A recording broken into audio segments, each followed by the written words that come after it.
හොඳයි අද අපි බලමු ඊළඟට පත්තිරුවක් කියන්නේ මොකක්ද කියන එක. පත්තිරුවක් කියලා කියන්නේ ඉඩම සම්බන්ධයෙන් ඉතිහාසයේ තියෙන කොළය.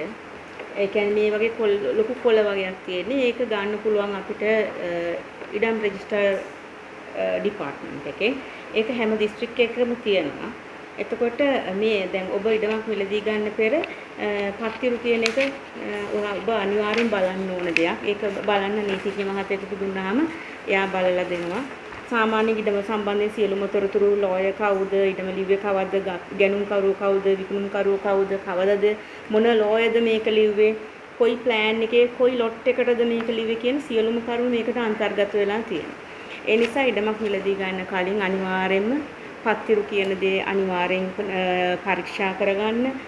ඒ වසර ගණන දැන් අලුත් පත්තිරු පිටු තියෙන පුළුවන්, පරණ ඉඳලා මෙන්න පත්තිරු පිටු තියෙන පුළුවන්. ඒ නිසා පරණ ඔප්පුයි අලුත් ඔප්පුයි සියල්ලම අරගෙන හැම එකේම ඔප්පු පරීක්ෂා පත්තිරු ලේඛන පරීක්ෂා කරලා බලන්න. ඒක ඔබේ ඉඩම මිලදී ගැනීමට ඉතාමත් වැදගත්. සහ ඉඩම ඉතිහාසය ඉතාමත් වැදගත්. බෙදුම් නඩුවක් තිබ්බද? ඒ බෙදුම් නඩුව ඉවරලාද? බෙදුම් නඩුව ඉවර වුණාට පස්සේ ඒක මේක ලියාපදිංචි වෙලා තියෙනවද? ඊට පස්සේ මොකද ඉඩමට උනේ? නැත්නම් නඩුවක් නැද්ද? මේක පැහැදිලි ඉඩමක්ද? ඒ আদি සියලුම කරුණු මේක සඳහන් වෙලා තියෙනවා. දැන් බදු දීම් සම්බන්ධයෙන් මේක සඳහන් වෙලා තියෙනවා. බදු දීම්, කුලියට දීම් මේ හැමදේම සඳහන් වෙනවා.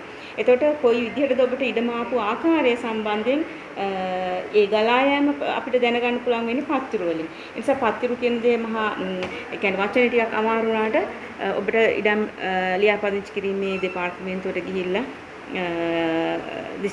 ඒකට ගිහිල්ලා යම්සේ යවන රජයේ පිරිවැය දරලා ඔබට මේක අරගන්න පුළුවන්. ඊට පස්සේ ඔබට මේක බලා ගන්න ඇත්තටම ඔබලට ඉඩම් සාමාන්‍ය මිදැනුමක් නැත්තම් අනිවාර්යයෙන්ම නීතිඥ මහත්මයෙකු මහත්මයක් සම්බන්ධ වී මේ සම්බන්ධයෙන් උපදෙසක් සහ අදාළ ඉඩමේ තියෙන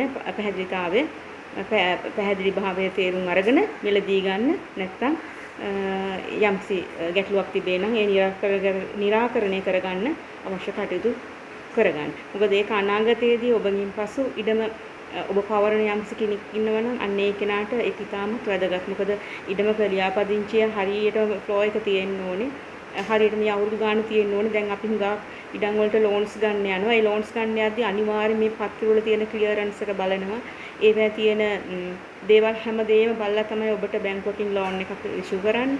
ඒ නිසා ඔබ අනිවාර්යයෙන්ම ඔබගේ ඔප්පුවක් ලිව්වට පස්සේ ඔබගේ පිටපත ඉඩම් ලියාපදිංචි කාර්යාලයේ ලියාපදිංචියට දාන්නේ. දැම්මට පස්සේ ඒක කවදා හරි ඔබටම ලෝන් එකක් ගන්න යද්දී අවශ්‍ය වෙනවා ඒ ලියාපදිංචි විස්තර ගන්න.